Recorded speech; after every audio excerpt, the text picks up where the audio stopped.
Direkam.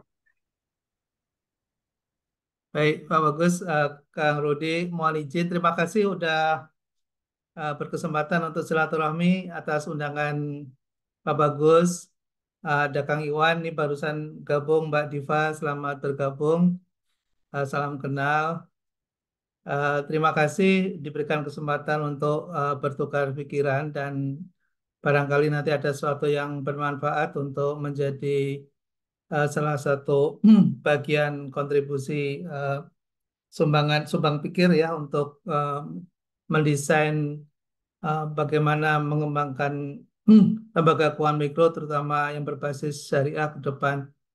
Eh, Mungkin ini kalau diskusinya agak serius bisa panjang nih.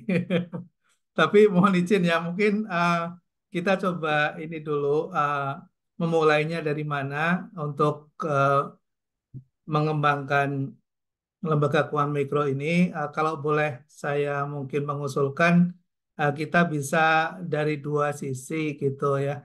Yang pertama dari sisi tarikan pasar atau yang kedua dari sisi eh, kesadaran ya awareness. Nah ini kalau kita bicara dari sisi tarikan pasar atau market demand, saya kira mungkin akan perlu adanya suatu kebijakan yang kondusif, yang memberikan kesempatan yang lebar dan luas gitu kepada masyarakat untuk bisa berpartisipasi baik sebagai pelaku maupun sebagai customer dari sistem perekonomian yang berbasis syariah ke depan. Nah, kalau kita bicara dari kesempatan untuk berusaha di sektor keuangan, terutama keuangan mikro syariah, maka tentunya fasilitasi terhadap kelembagaan itu menjadi concern kita. Artinya, kalau misalnya lembaga keuangan mikro, baik koperasi maupun berbasis perseroan yang saat ini difasilitasi dengan menggunakan legalisasi baik yang berbasis koperasi maupun korporasi, maka saya kira perlu ada pengaturan. Memang di dalam suatu regulasi yang kemudian substansinya adalah pengaturan, ini bisa berdampak pada dua sisi eh, yang bisa kontraproduktif atau sebaliknya yang bisa memberikan kondisi yang kondusif untuk pengembangan. Nah, saya pikir kita perlu melakukan advokasi terhadap dua sisi, yaitu sisi produk keuangan dan sisi kelembagaan. Kalau kita mau bicara memberikan fasilitasi tarikan pasar, artinya bahwa di dalam market demand itu kita perlu memberikan ruang yang cukup untuk para pelaku pasar itu melakukan inovasi pengembangan produk. Nah, ini sebagai sebuah contoh misalnya di lembaga keuangan mikro syariah misalnya, kan kita terbatasi ya hanya untuk produk-produk tertentu saja yang kemudian eh, direkognisi oleh otoritas. Jadi ketika misalnya kita ingin mencoba menginovasi produk rahan misalnya, maka ditarik oleh otoritas untuk masuk ke gadai misalnya. Lalu kemudian terpisahkan dari lembaga keuangan mikro itu sendiri menjadi entitas lain yaitu perusahaan gadai misalnya. Lalu kemudian ketika ada lembaga keuangan mikro yang mencoba untuk menginovasi pengembangan untuk ijarah multiguna misalnya, maka ditarik menjadi multi finance ya perusahaan pembiayaan syariah. Nah, ini artinya bahwa LKM ke depan kita perlu duduk bersama mengadvokasi apakah LKMS ya LKMS ke depan itu hanya nanti akan diberlakukan seperti halnya koperasi simpan pinjam. Jadi hanya dua produk saja sebetulnya. yaitu produk pembiayaan yang berbasis murabahah dengan simpanan ya atau penghimpunan dana yang berbasis pada wadiah gitu. Nah, ini juga ada kecenderungan otoritas mungkin yang kurang teradvokasi oleh eh, mungkin oleh DPS atau oleh ya MUI misalnya, bahwa kalau kita ke depan ingin mengembangkan lembaga keuangan mikro syariah, kalau berbasis pada entitas legal, maka kita bisa terjebak eh, pada pengkerdilan fungsi dari microfinance itu sendiri. Karena microfinance itu kan ada tiga substansi produk gitu ya. Ada micro insurance, ada micro saving, dan micro financing. Plus dengan untuk pendalaman inklusinya yaitu di payment dan fee based income lainnya. Nah, ini saya kira uh, perlu menjadi concern bagi regulator ketika bicara ingin mengembangkan lembaga keuangan mikro yang sebetulnya memiliki fungsi multi microfinancial services gitu ya, multi microfinancial services yang saya kira kalau itu bisa dipraktekkan maka kita bisa besar LKM kita seperti halnya uh, di uh, di Bangladesh atau di Uganda misalnya, atau kita lihat di beberapa negara lain seperti di uh, bahkan di negara non-Muslim sendiri, misalnya kayak di Spanyol, kalau kita lihat di informasi terakhir, uh, Mondragon dia memberikan fasilitasi untuk microfinancial berbasis pada multi produk. uh, dan kita lihat basis apa layanan keuangannya ini mungkin kalau kita bisa mendalami sangat menarik ya, karena menggunakan prinsip-prinsip syariah gitu ya. Walaupun mereka sendiri tidak declare bahwa produknya adalah produk syariah, tapi hampir semua prinsip-prinsip keuangan syariah dijalankan di Mondragon. Ini juga menarik sebetulnya, menjadi sebuah kajian tersendiri. Artinya ketika kita menggunakan baju syariah lalu kemudian dalam prakteknya kita membatasi diri, uh, sebetulnya bicara tentang kebermanfaatan layanan yang berujung pada keadilan, fairness, ya justice, ya kemudian bicara tentang equality, kita bicara tentang partnership, ya dalam prinsip-prinsip syariah, di dalam Al-Maqasid Syariah sendiri kita menjadi terjauhkan gitu. Karena adanya regulasi sendiri yang kemudian membatasi itu. Ini juga menjadi concern untuk pengembangan keuangan mikro syariah ke depan. Gitu ya. Lalu kalau dari sisi yang kedua, yaitu uh, dari sisi tarikan kesadaran, nah ini yang saya kira butuh penguatan di literasi dan edukasi kita tentang keuangan syariah, ya tentang Islamic microfinance. Nah ini yang kemudian di tengah-tengah praktek ya di masyarakat ini kan kadang mereka belum memahami ya ketika bicara tentang keuangan mikro syariah misalnya. Lalu kemudian satu sisi bicara tentang koperasi syariah, kopsyah gitu. Nah, lalu kemudian karena ada isu regulasi misalnya bahwa keuangan mikro syariah itu di bawah uh, supervisi otoritas jasa keuangan, lalu kemudian koperasi syariah itu berada di bawah under supervisionnya Kementerian Koperasi. Lalu kemudian enggan untuk bicara tentang Islamic microfinance gitu ya. Saya lihat teman-teman begitu sangat uh, trauma gitu ya, semacam ada traumatik uh, intelektual gitu ya ketika bicara tentang syariah microfinance atau Islamic microfinance. Karena ketika bicara itu ada suatu ketakutan, wah nanti ini menjadi domain OJK gitu.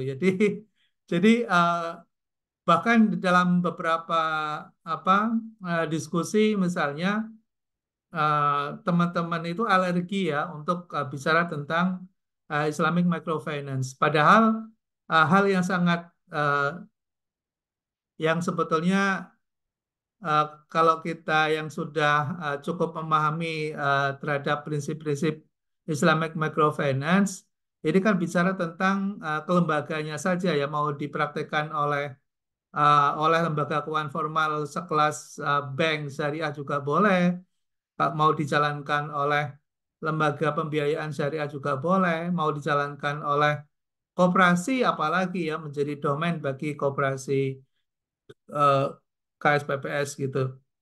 Nah, ini terkadang butuh pengetahuan ya literasi terhadap para pelaku dan sekaligus juga para kader-kader muda yang mungkin belum terlalu memahami tentang Islamic microfinance ini. Tapi sebetulnya sih sudah, saya sangat bersyukur ya kemarin sempat lihat rumpun keilmuan kita di LL Dikti memunculkan microfinance sebagai salah satu dari rumpun ilmu ekonomi gitu. Berarti kan sudah ada pengakuan ya rekognisi terhadap microfinance.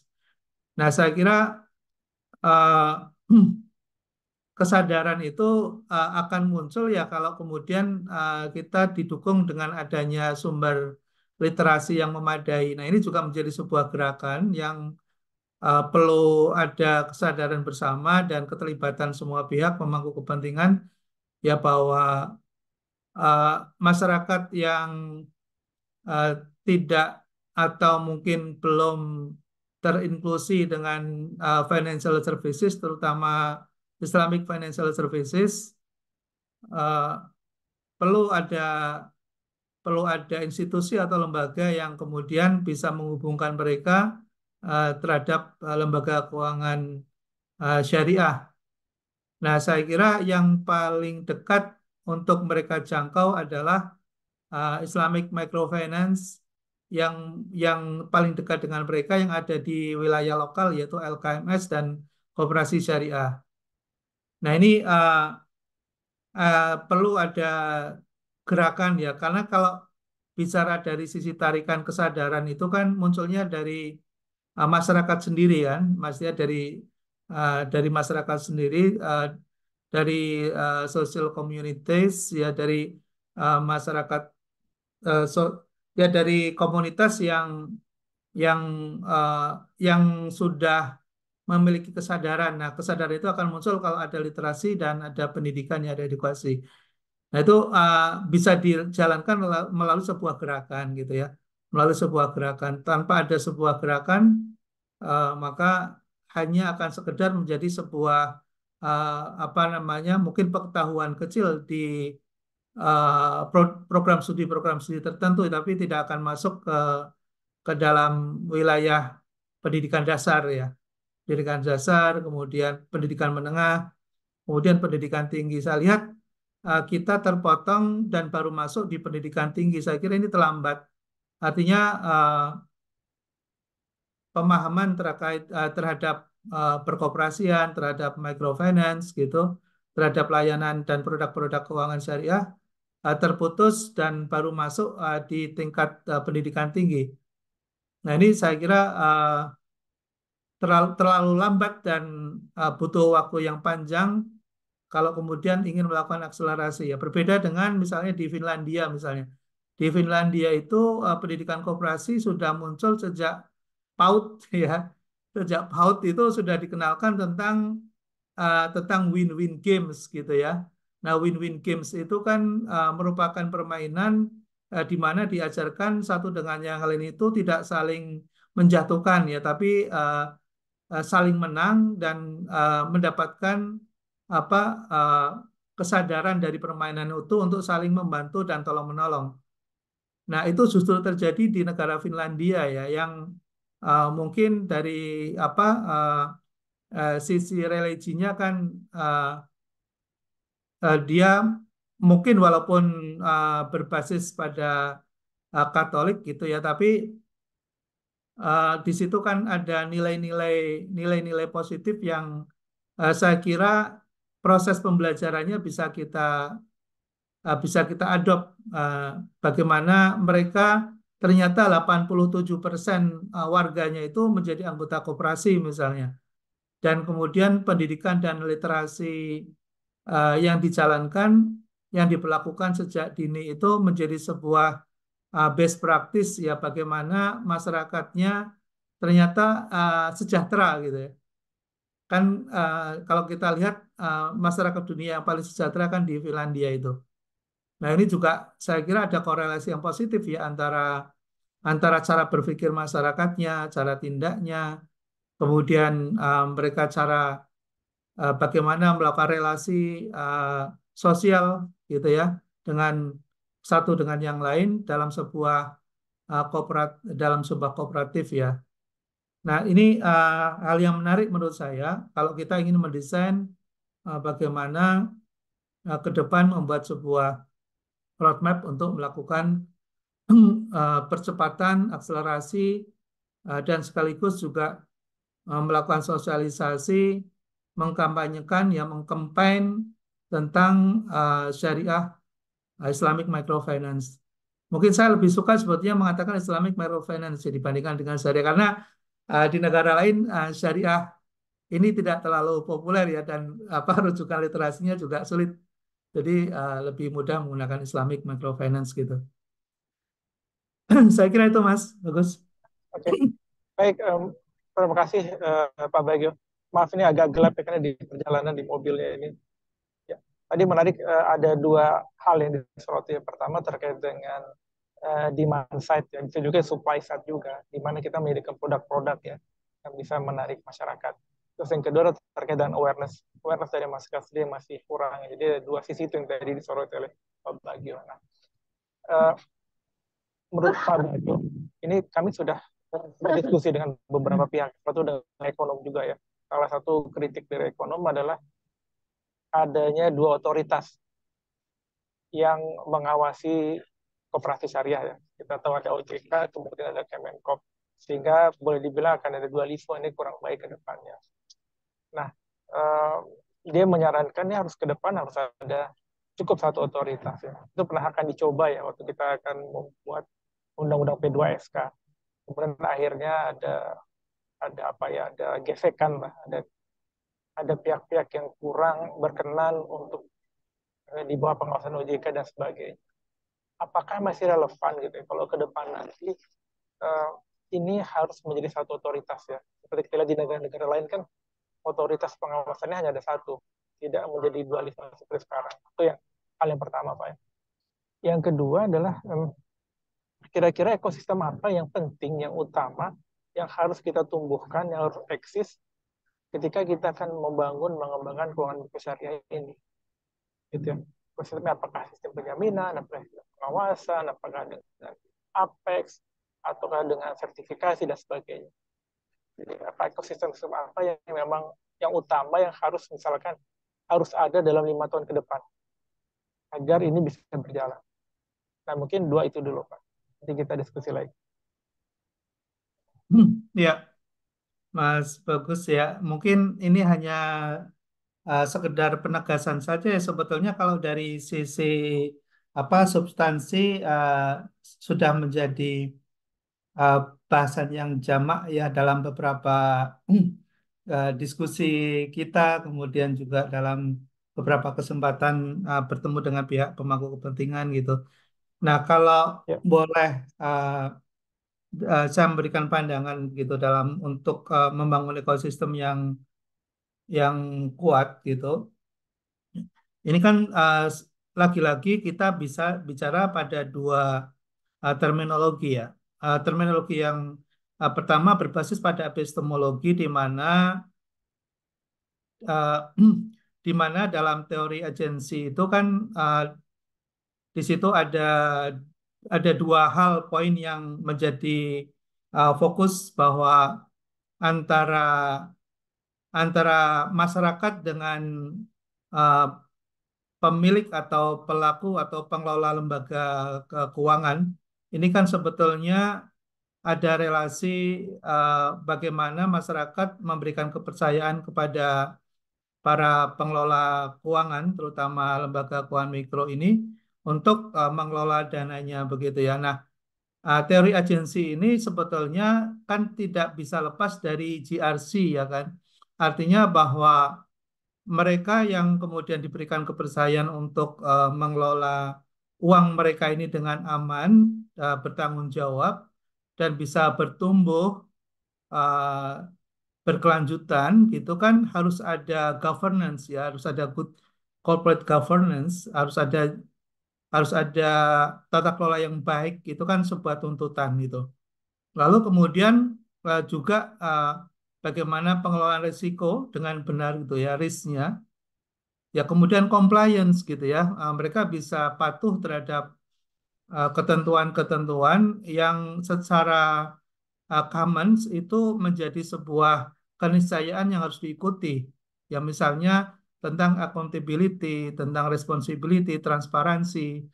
Nah, kesadaran pengelola dan penyelenggara lembaga keuangan terhadap prinsip-prinsip ini kelihatannya kan masih sangat lemah ya, karena bahwa mereka itu sebetulnya bisa dibantu oleh pihak lain ketika mengalami kesulitan apabila mereka itu sebetulnya transparan gitu ya. Kemudian accountable. Nah, untuk bisa menjalankan misalnya accountability, ini kan harus memiliki proses bisnis yang benar. Ini kita agak sedikit filosofis ya, membahas tentang apa sebetulnya yang diperlukan untuk membangun infrastruktur pendukung yang kuat di dalam sebuah ekosistem gitu. Karena kalau kita bicaranya hanya pada sisi kelembagaan, tapi kita mungkin tidak mendiskusikan dari sisi fundamentalnya, akan menjadi rapuh dan bisa ada deviasi yang lebar gitu. Makanya mohon izin saya sedikit memberikan hal yang sangat esensial tadi sebagai sebuah ilustrasi bahwa munculnya kelembagaan atau infrastruktur pendukung dalam ekosistem keuangan mikro kita itu sebetulnya dari mana kita akan mulai. Nah, ini saya mau bicara dari sisi itu sebetulnya Pak Bagus. Jadi eh, yang pertama tadi kita bicara tentang bagaimana kebutuhan yang sebenarnya itu tadi, yaitu bicara tentang tata kelola yang baik, bicara tentang risiko dan bicara tentang compliance gitu. Nah, sebetulnya basis dari tata kelola yaitu yang pertama adalah accountability adalah bagaimana proses bisnis yang dijalankan oleh lembaga keuangan mikro syariah itu dilakukan dengan benar gitu. Nah, bisnis proses akan bisa berjalan dengan baik kalau kemudian menggunakan standar-standar operasional yang yang sudah diakui ya secara jamak baik di dalam lingkungan internal mereka maupun dalam lingkungan eksternalnya. Sebagai contoh misalnya bicara tentang uh, penggunaan standar akuntansi misalnya. Ya, ini hal yang paling fundamental ini. Jadi kalau kita secara fundamental aja belum bisa menyamakan dan belum bisa melakukan sebuah upaya standarisasi dalam tata kelola, maka akan nonsen kita bicara misalnya Apex misalnya. Ini pengalaman kita ya mendampingi untuk bagaimana lembaga keuangan mikro kita bekerja sama satu dengan yang lain, yang kemudian muncul adalah ketidakpercayaan gitu ya, satu dengan yang lain. Karena kan basis dari kerjasama itu kan trust gitu ya. Nah, kalau tidak ada trust pasti akan sulit tumbuh ya, akan sulit bisa berlangsung jangka panjang. Nah, bicara tentang kepercayaan ini bicara tentang tadi ya, tata kelola. Nah, tata kelola yang kemudian tidak dijalankan sesuai dengan standar, maka ini akan menjadi sulit untuk kemudian mempertanggungjawabkan dari sisi pelaporannya, dari sisi reportingnya, ya, dari sisi reportingnya. Nah, saat ini yang mungkin sudah mengarah ke situ kan kita sudah tahu yang di bawah supervisi OJK ya. Kita sudah tahu nih. Jadi OJK sudah menentukan standar akuntansinya, kemudian OJK melakukan supervisi berbasis pada governance dan risk dan risiko serta compliance misalnya. Nah, pada saatnya mereka sudah punya roadmap dan pada saatnya nanti akan ada titik temu itu kalau di bawah supervisi OJK.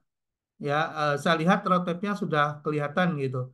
Maka mereka di dalam RPP yang sekarang sedang disusun itu ada ekosistem yang mau dibangun. Kebetulan saya ikut serta dalam proses penyusunan RPP ini. Jadi ada ekosistem internal, ada ekosistem eksternal tuh Pak Bagus. Yang kemarin kita bahas di PKF ya. Mungkin Pak Bagus sempat hadir atau tidak, saya nggak Ya, sempat ketemu. saya hadir. Kita diundang Nah, juga kok. nah itu Pak Bagus. PKF Jadi diundang. ada ada ekosistem yang dibangun di internal dan di eksternal itu. Nah, di internal itu yang tadi penguatan terhadap GRC itu. Sedangkan di eksternal adalah yang kemudian apa namanya bisa menumbuhkan dan menjadi pengikat untuk para pelaku di keuangan mikro ini bisa bekerja sama. Karena konsep dari membangun ekosistem yang ada di Islamic Microfinance ini adalah bicara tentang kerjasama. Kalau tidak ada kerjasama, maka nonsen bicara tentang ekosistem. Karena Apex yang dibangun bicaranya tentang kerjasama. LPS nanti yang akan dibangun basisnya adalah kerjasama. Kemudian kalau kita mau bicara tentang misalnya uh, membangun pemeringkatan misalnya, maka norma-norma yang akan menjadi apa yang menjadi instrumen di dalam pemeringkatan, lembaga pemeringkatan itu bukan hasil kerjasama. Artinya bukan karena atas suatu keterpaksaan atau pemaksaan terhadap suatu sistem tertentu yang kemudian mereka harus mengakui dan menjalankannya dengan sukarela. Jadi mekanisme pembangunan kelembagaan di dalam ekosistem itu basisnya tadi adalah kerjasama. Nah, kerjasama itu sendiri akan bisa muncul kalau ada kepercayaan gitu. Nah, kepercayaan itu akan muncul kalau ada transparansi dan akuntabilitas. Ini menjadi dasar yang sangat basic sekali gitu. Maka yang perlu dibangun adalah tadi membangun standarisasi. Nah, di koperasi simpan pinjam ada resistensi terhadap itu. Ya, di KSPPS itu ada resistensi terhadap itu. Ini yang menjadi persoalan besar. Jumlahnya banyak, tapi ketika misalnya ada kemarin Permen nomor 8 tahun 2024 misalnya yang muncul kemarin bulan Januari aja, polemiknya luar biasa ya. Mereka apa namanya resistensi dan penolakan begitu sangat besar ya. Padahal itu kan bicara tentang standarisasi akuntansi ya. Nah, ketika bicara dari sisi basic aja sudah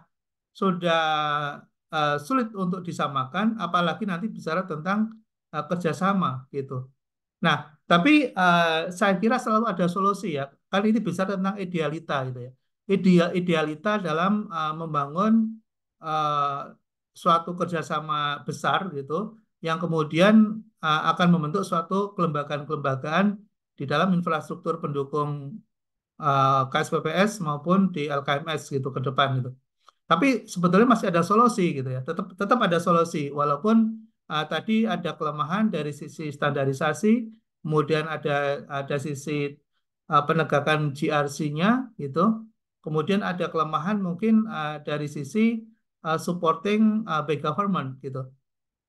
Nah, apa itu solusinya? Solusinya adalah uh, adanya kebutuhan yang sama. Nah, kebutuhan yang sama itu akan bisa mendorong pada terbentuknya ekosistem itu. Walaupun dengan segala kelemahan dan kekurangan yang ada, tapi kalau kemudian ada kesadaran bersama untuk saling membutuhkan, nah saya kira di situ akan bisa muncul kelembagaan itu. Nah, ada berarti artinya bahwa ada kelembagaan atau infrastruktur yang nanti terbentuk itu karena ada kebutuhan bersama, lalu kemudian memunculkan itu, dan pemerintah memberikan fasilitasi dukungan regulasi itu yang penting. Itu cara yang pertama ya, maksudnya kalau itu bisa bisa muncul dan kita bisa harapkan maka itu akan lebih baik.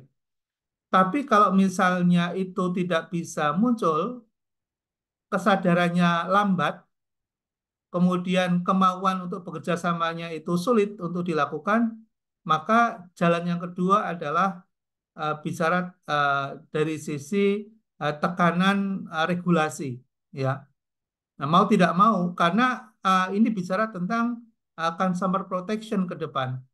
Kita bicara bagaimana mengamankan masyarakat dari probability kegagalan dalam bidang investasi maupun dana masyarakat yang beredar.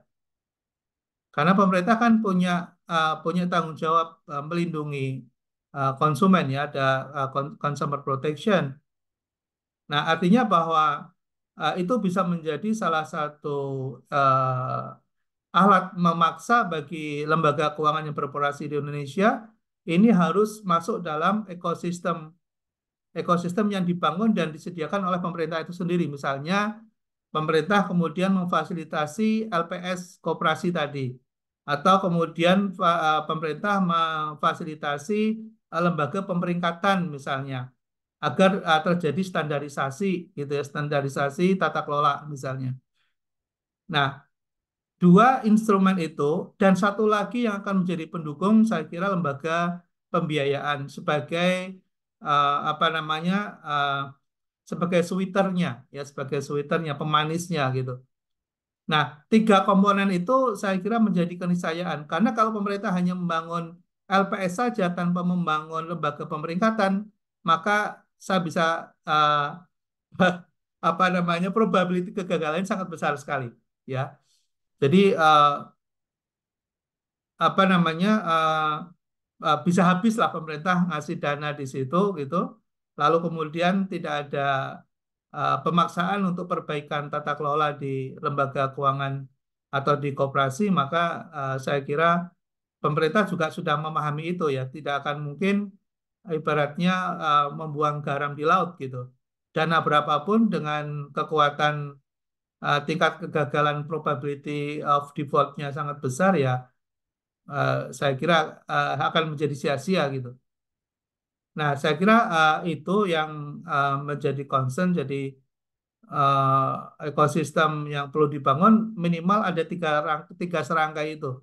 Ya, kalau mau bersama. Nah, satu satu satu kelembagaan yang sudah berdiri kan sebetulnya pemerintah sudah punya LPDP dan punya PEP. Itu ada sweeternya. Artinya bahwa koperasi maupun LKMS bisa mengakses itu dengan biaya murah kalau mereka punya standar, kan punya pemeringkatan.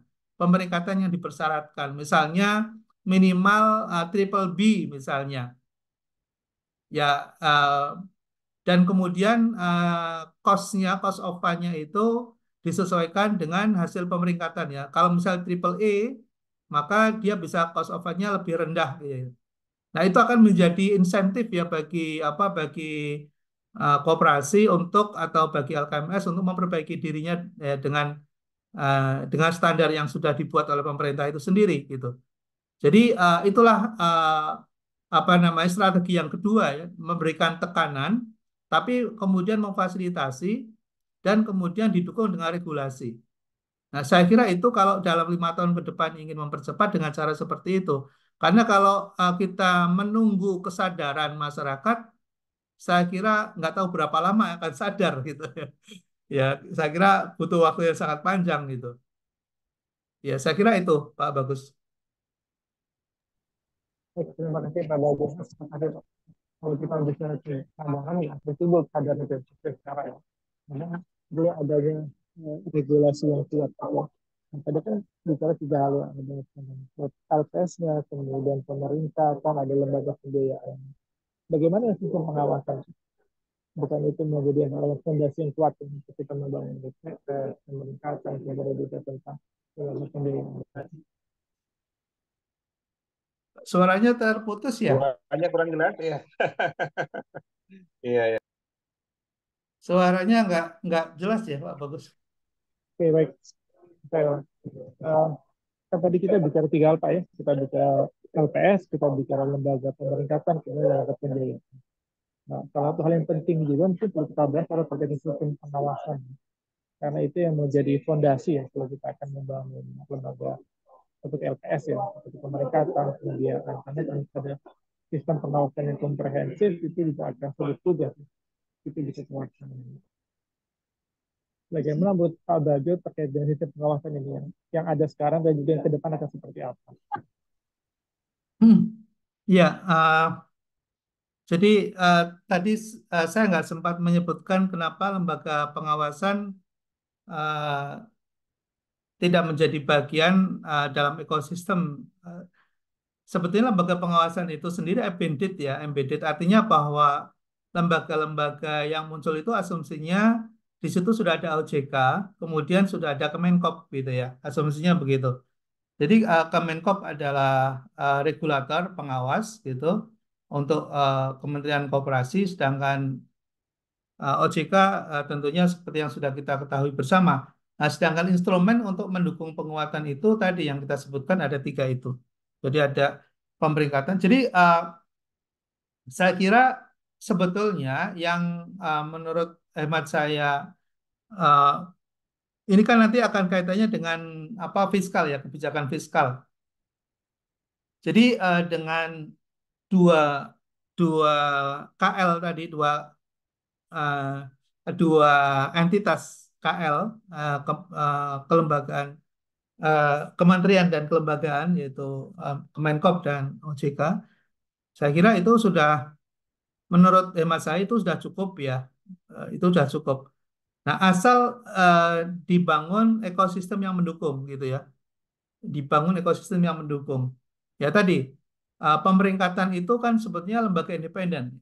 Lembaga independen. Nah, itu sudah sebetulnya akan menjadi salah satu penguat ekosistem ketika koperasi ingin melakukan peningkatan skala maupun peningkatan layanan tadi melalui lembaga pemeringkatan itu. Tuh. Nah, kalau kemudian misalnya apakah lembaga pengawas koperasi perlu dibangun sendiri? Kalau memang Kementerian Koperasi sekarang ini kan Kementerian Koperasi di C ya, C, D dan C gitu ya, dengan anggaran yang sangat tidak memadai untuk melakukan aktivitas profesional di bidang pengawasan, ya maka kalau kemudian itu tidak ada perubahan, ya kita uh, pasti akan merekomendasikan munculnya lembaga pengawas koperasi yang independen gitu, menjadi bagian dari. Tapi kalau kemudian Kementerian Koperasi bisa meningkatkan grade-nya ke kelas B misalnya, walaupun tidak A begitu, maka saya kira sudah eh, cukup membantu karena dengan kelas B itu kan jangkauan ke wilayah, berarti kan nanti ada kantor kementerian yang beroperasi secara independen di wilayah provinsi dan kabupaten gitu ya. Sekarang kan hanya di pusat saja ya karena kelasnya di C, sehingga ada keterputusan, uh, kesinambungan dan uh, secara fungsional menjadi tidak cukup kuat gitu ya. Nah, ini juga menjadi sebuah tantangan gitu. Kalau misalnya Kementerian Koperasi naik kelas ke grade B misalnya dan kemudian di masing-masing daerah, provinsi dan kabupaten ada kedinasan, dinas koperasi, maka akan cukup sudah cukup sebetulnya untuk memberikan fungsi pengawasan terhadap koperasi. Nah, lalu untuk peningkatan gradingnya tadi melalui lembaga tadi pemeringkatan secara profesional. Itu gambaran saya seperti itu kurang lebihnya. Silakan Kang Iwan kalau ada yang ingin didiskusikan.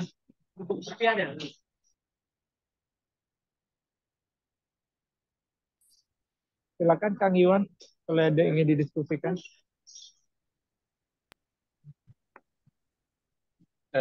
Iya, mungkin mohon nih masukannya atau barangkali dari kajian ataupun dari beberapa kegiatan ya. Ini kan banyak hal lah. Misalnya koperasi gagal bayar, kemudian juga beberapa BMT yang juga gagal bayar dan sebagainya.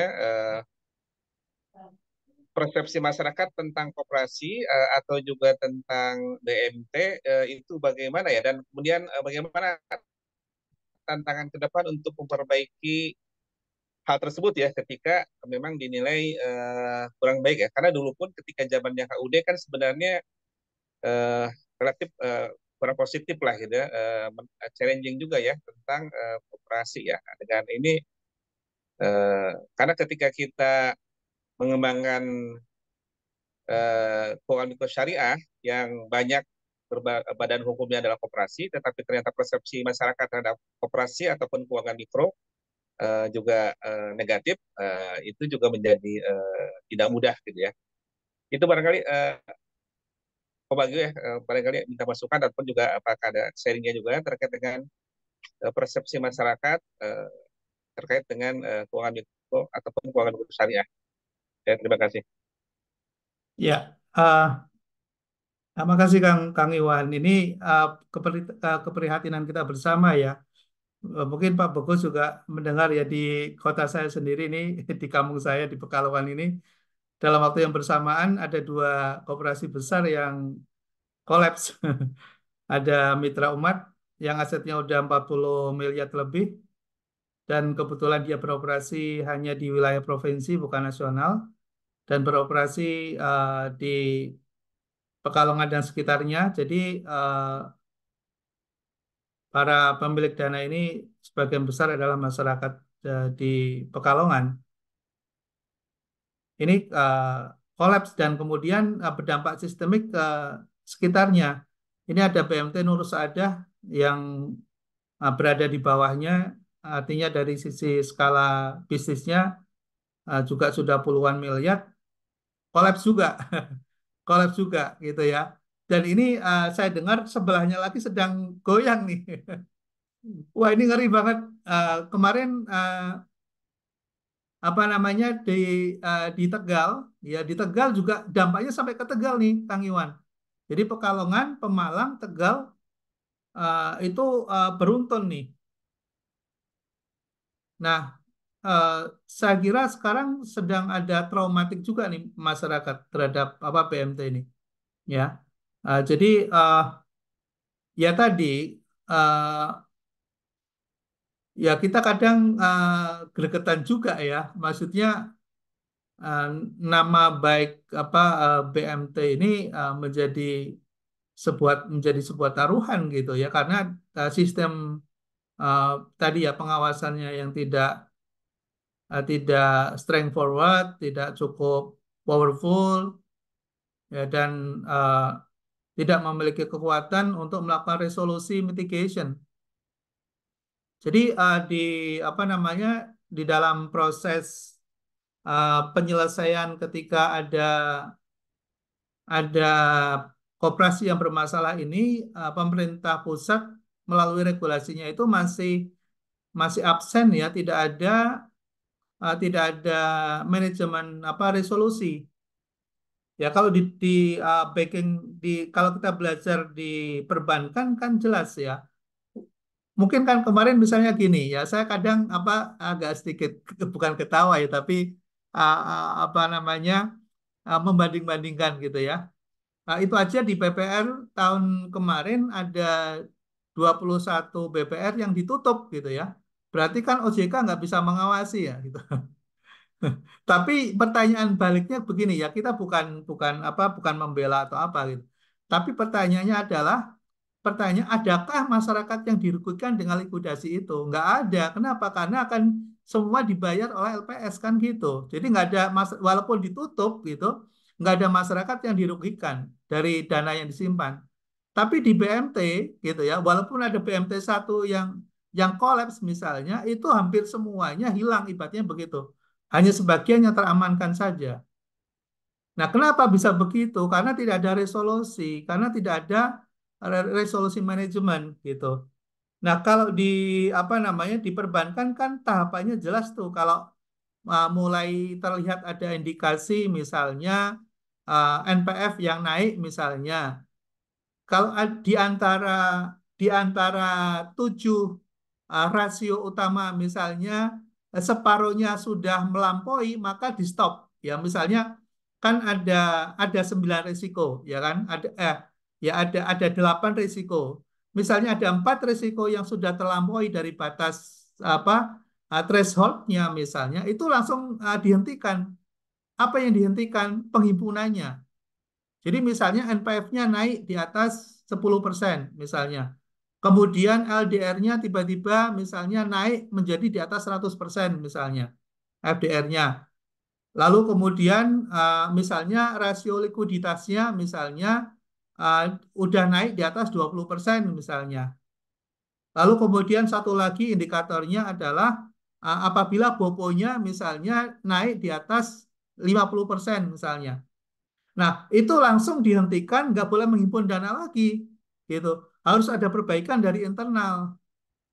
Jadi ada resolusi mulai dari internal dulu tuh resolusinya itu. Jadi sebelum ada perbaikan, kemudian dilakukan apa namanya action plan. Nah, action plan-nya itu pun kemudian dipantau secara ketat gitu. Lalu kemudian mulai dari situ ada komitmen dari seluruh pemangku kepentingan di dalam, yaitu para pemegang sahamnya. Itu sudah membuat langsung partai integritas gitu ya. Jadi tidak boleh ada pengalihan aset dan sebagainya, itu sudah dilakukan dipantau sangat keras. Ya, mungkin ini Pak Bagus sudah paham lah ya resolusi di perbankan ya. Kang Iman juga sudah paham ya, nggak perlu saya cerita itu. Artinya bahwa itu tidak berjalan di koperasi kita, nggak ada. Atau bahkan saya pernah challenge ke pengawas. Pengawas paham nggak sih apa yang terjadi misal di perbankan? Mereka nggak ngerti Bang Bagus, nggak ngerti gitu. Jadi apa namanya bagaimana menghandle problem ketika menghadapi ada suatu koperasi yang terindikasi berisiko gitu ya, sedang berisiko. Itu pun tidak ada panduan, tidak ada manual gitu. Bagaimana pengawasan bisa berjalan dengan baik gitu. Ya kalau kemudian handling problemnya aja nggak paham, knowledge-nya aja nggak ngerti gitu. Nah ini kan apa hal yang sangat ngeri sekali gitu, ngeri sekali gitu. Jadi kemudian ini akan terus apa namanya berjatuhan itu ya dan korban masyarakat menjadi besar itu bisa nggak terelakkan ke depan ya. Nah jadi saya kira kita sebetulnya sedang menghadapi sebuah bahaya besar yang kemudian kita merasa tenang-tenang saja, aman-aman saja, tapi saudara-saudara kita sebetulnya sedang dalam kondisi yang terancam risiko kehilangan dananya yang disimpan di PMT-PMT ini gitu. Karena tadi apa namanya secara internal tidak ada manual untuk melakukan bagaimana menyelesaikan masalah di dalam itu tidak ada panduan. Ya, satu sisi pengawas juga tidak memiliki manual atau panduan dalam memperbaiki objek yang diawasinya gitu. Sementara itu dulu ya, Kang Iwan, Pak Bagus.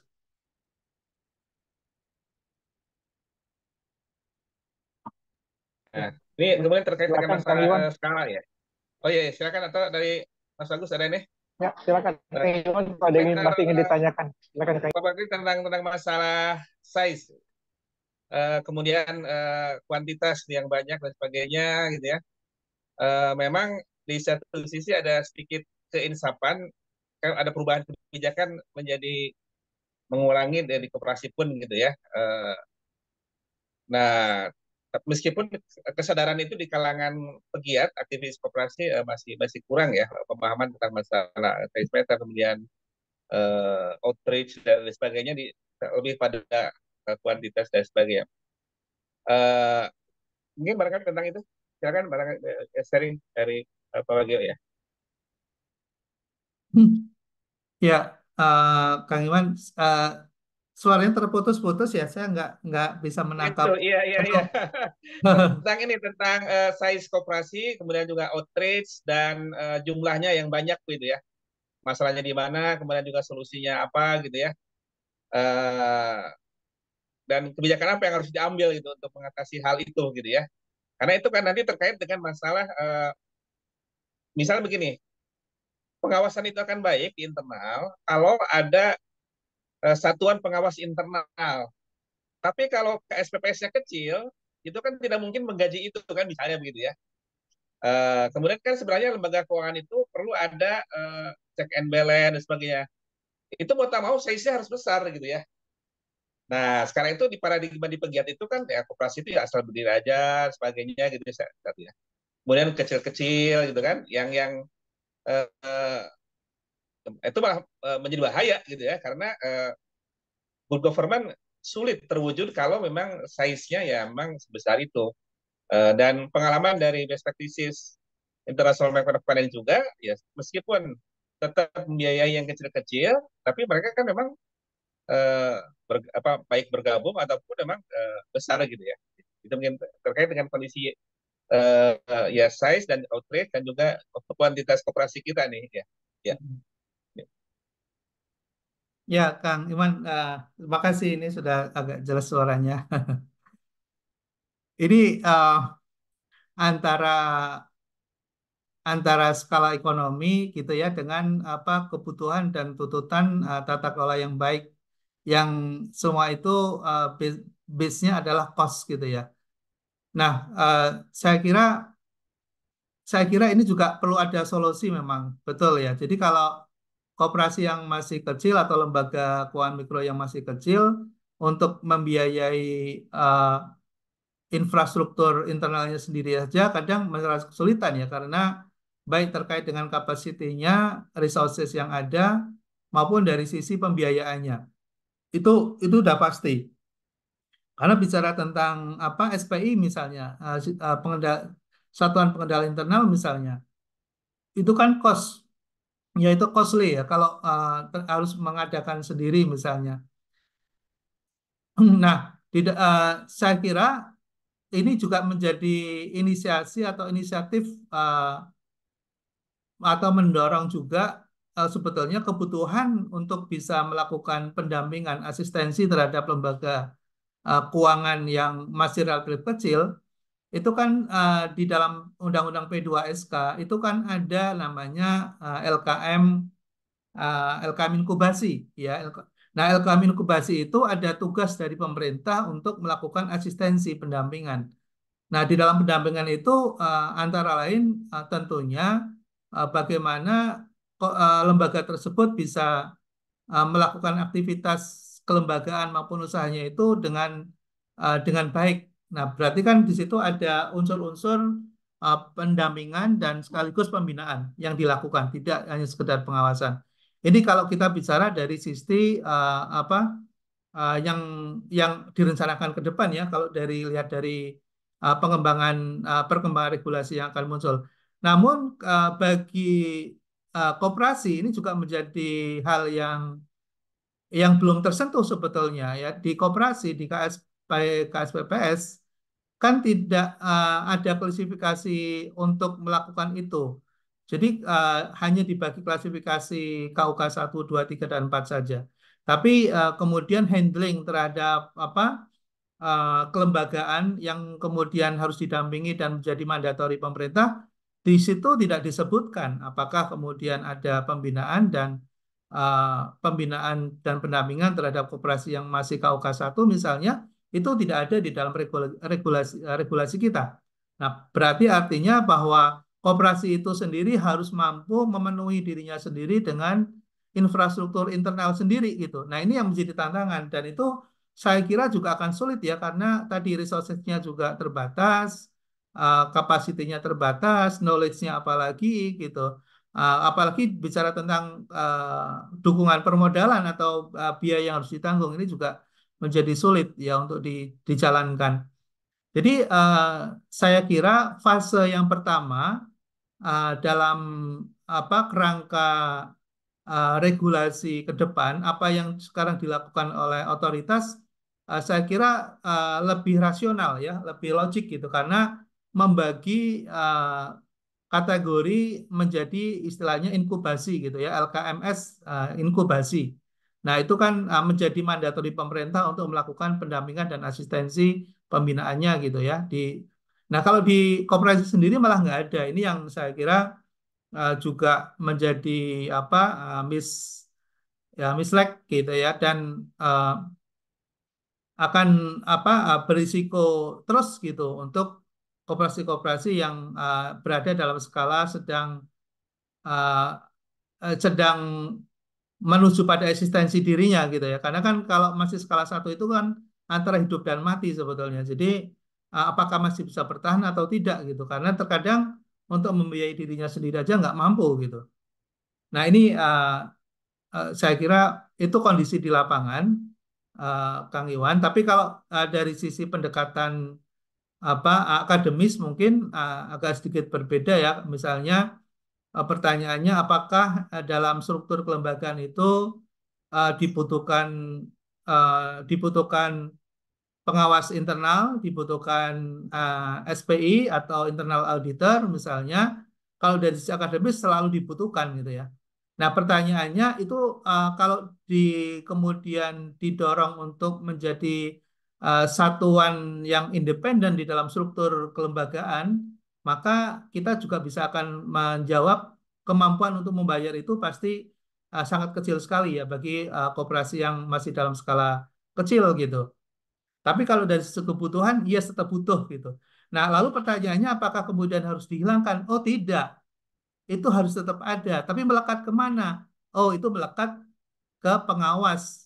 Ya dalam struktur itu melekat ke pengawas. Jadi tidak perlu harus ada SPI, tapi uh, fungsi pengendalian dan pengawasan tetap ada, yaitu melekat ke pengawas koperasi. Nah, ini sebetulnya yang kita butuhkan adalah melakukan revitalisasi fungsi pengawas koperasi itu sendiri, Pak Iwan. Jadi yang apa namanya tidak perlu harus ada institusi baru atau tidak perlu harus ada struktur baru, bagan baru gitu, tapi melekat pada fungsi pengawas yang ada dalam struktur uh, kepengurusan koperasi itu. Saya kira itu pandangan saya, Kang. Nah, Baik, terima kasih. Mas Bagus, gimana kabarnya? Udah jaringannya udah Capek gitu bagus. kayaknya ini agak Iya, iya jaringannya baik. agak kurang baik. Memang jadi gini, pertama terkait dengan itu kan kalau beberapa ini kita sharing ya, memang dicoba di beberapa asosiasi ataupun komunitas mungkin ya, memang itu kerjakan apa di hire bersama gitu ya. Jadi SPI-nya melalui koperasi sekunder atau satu.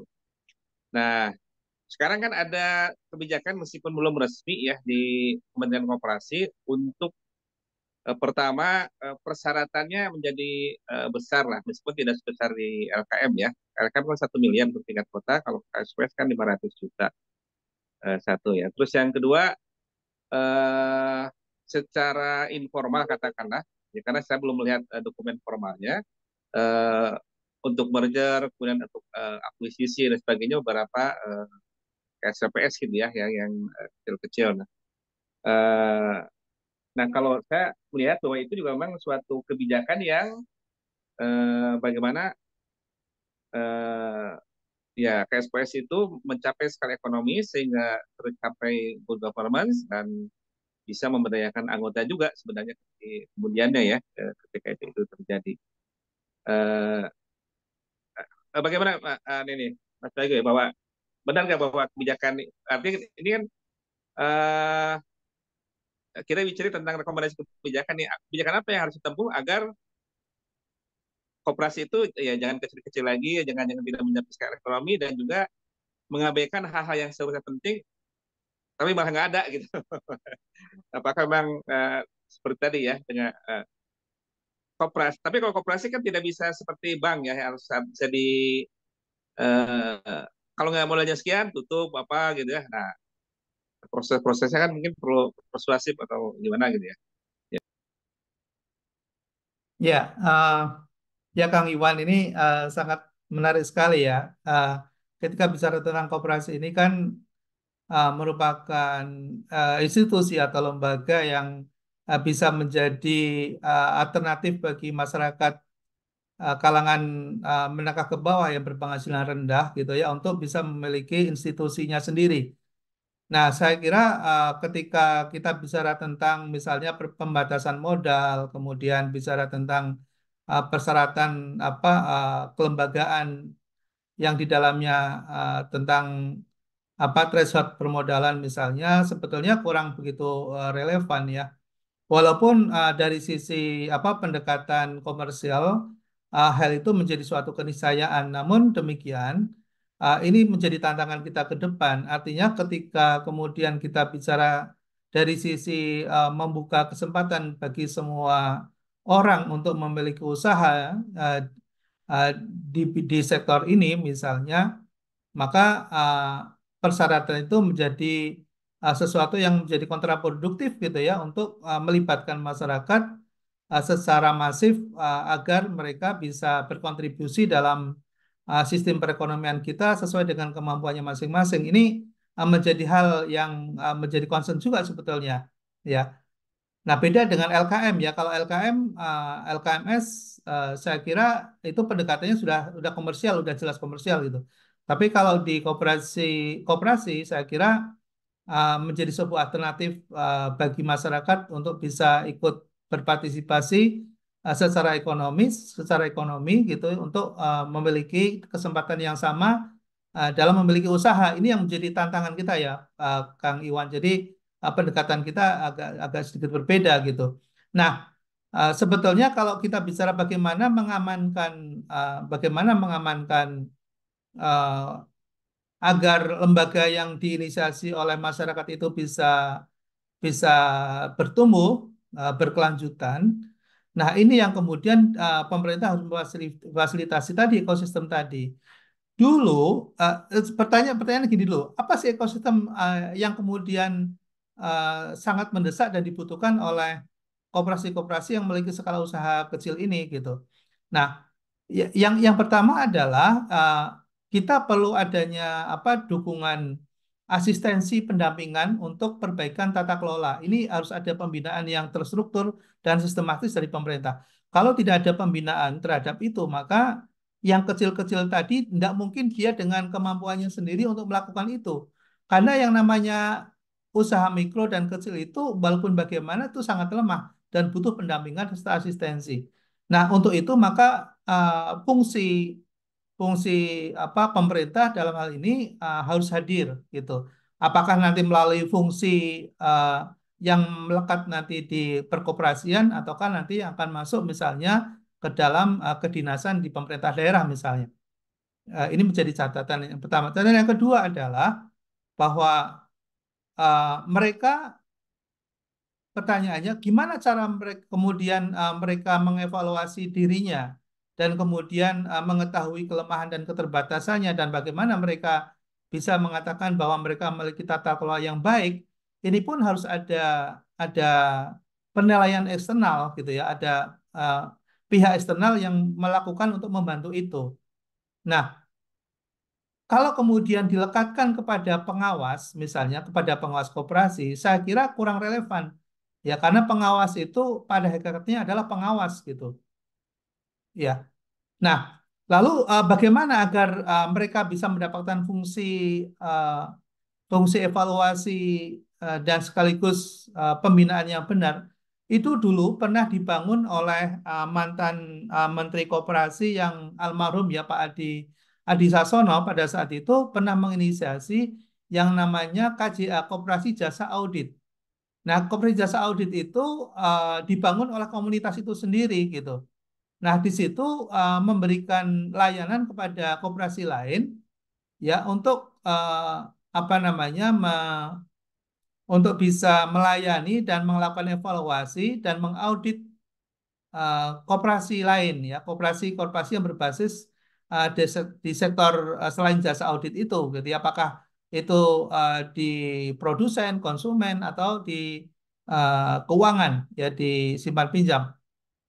Nah, saya kira inisiasi untuk memunculkan seperti yang pernah di isu oleh oleh Pak Adi Sasono almarhum, saya kira itu sangat baik sekali. Jadi membangun ekosistem dengan menggunakan kekuatan sendiri. Ya. Nah, sebetulnya pertanyaannya apakah waktu itu berjalan? Saya masih ingat itu waktu tahun 99, tahun 2001, 2022 itu Koperasi Jasa Audit hampir ada di setiap provinsi dan kabupaten itu. Dan kemudian membantu koperasi lain dan itu berkumpul para. Nah, itulah kemudian melibatkan fungsi-fungsi profesi yang lain seperti akademisi gitu ya, yang ada di kampus itu bisa bergerak bersama gitu. Ya bergerak bersama dan kemudian mereka memposisikan diri uh, dalam komunitas apa auditor gitu ya. Dan kemudian membangun koperasi. Nah, itulah sebetulnya bagaimana gerakan koperasi itu sebetulnya bisa berfungsi dan bisa berjalan. Nah, ini kalau tidak diinisiasi dan tidak ada dorongan dari pemerintah, nggak akan mungkin itu bisa berjalan ya. Kalau kita hanya menunggu, ya karena inisiatif seperti itu harus muncul top down. Indonesia itu harus begitu.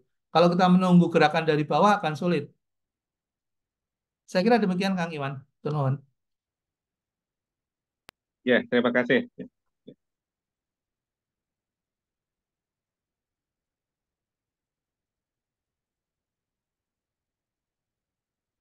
Masih ke mute Kang Iwan. Oh iya, kalau dari saya udah cukup ya. Alhamdulillah nih banyak insight, banyak masukannya dan cukup dalam ya. Iya, iya, iya. Alhamdulillah, dari saya juga cukup sih. Kang Ibu dan Pak Bagio ya, Alhamdulillah. Terima kasih Pak Bagio banyak masukannya. Iya. Mudah-mudahan nggak bosan nanti kita hubungi lagi nih Pak Nah, dengan Bagio senang hati. Terima terkait kasih dengan Pak diskusi kita. Agus, Kang Iwan. Terima kasih. Soalnya ini Iya. jadi masukan yang baik karena kita akan memberikan rekomendasi kebijakannya ke Pak Wapres ya. Mudah-mudahan sebelum berganti Wapres nih, Wapres yang sekarang itu. Alhamdulillah, mungkin kita cukupkan. Terima kasih, matur nuwun sangat nih Pak Bagio. Alhamdulillah banyak Kami, Kang masukan-masukannya. Agus.